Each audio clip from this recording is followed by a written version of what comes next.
This is not National Geographic. Planet of the Apes is not about apes at all. And once you understand what actually inspired the book, you may never look at human society the same way again. Because the idea didn't come from biology, it came from watching people trade stocks.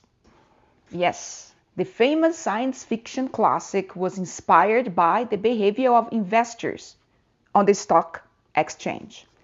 Crowds panicking, people copying each other, intelligence disappearing inside groups. And Pierre Boulle found that terrifying.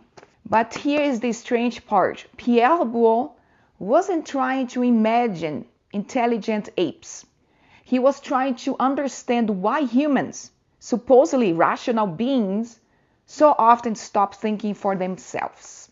And to understand that, we need to understand who he was. Pierre Boulle was an engineer, a resistance fighter during World War II. A man captured, imprisoned, and exposed to systems where obedience mattered more than intelligence. He witnessed educated societies follow authority without question. After the war, one realization stayed with him. Civilization looks stable until people stop thinking independently. And interestingly, Pierre Boulle never considered himself as a science fiction writer. He didn't even believe La Planète des Singes was science fiction or satire. To him, it was simply a novel about human behavior. And strangely, the clearest example of this wasn't politics. It was finance. Boulle watched stock traders behave in predictable ways.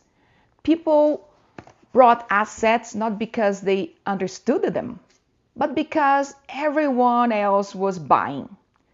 Fear spread instantly. Confidence spread instantly. Individual independence vanished inside collective behavior. To Boulle, this looked less like reason and more like instinct, almost animal instinct. So he asked himself a dangerous question.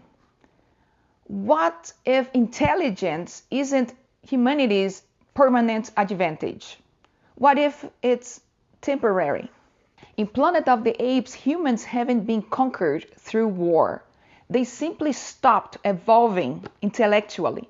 They became comfortable, passive, imitative. Meanwhile, apes continued to organize knowledge, science, and institutions. The reversal feels shocking, but Boulle presents it as logical. Civilization belongs to whoever keeps thinking.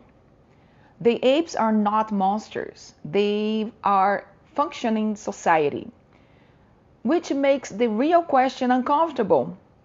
Are humans losing something? Each ape group mirrors human systems. Gorillas represent force and security. Orangutans defend tradition. Chimpanzees pursue science. Boulle wasn't describing animals, he was describing us.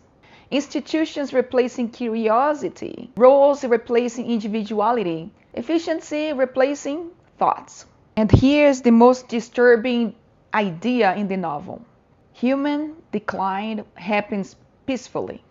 No apocalypse, no catastrophe.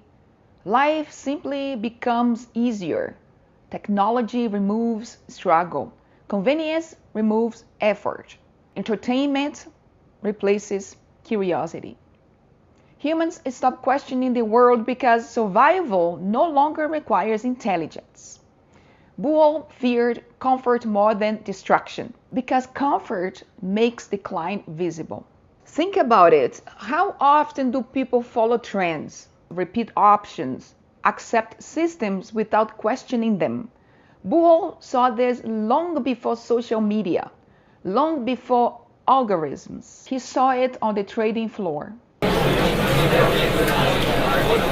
It's not predicting a future ruled by animals. It's warning about the future where intelligence fades quietly, while society continues functioning perfectly. The tragedy isn't extinction, it's replacement. Pierre Boulle looked at humanity and asked, what happens when curiosity disappears? And maybe the real twist of Planet of the Apes is this. The fall of humanity doesn't begin with violence. It begins the moment we stop thinking for ourselves. Next time you hear Planet of the Apes, don't ask who becomes intelligent. Ask who stopped being curious.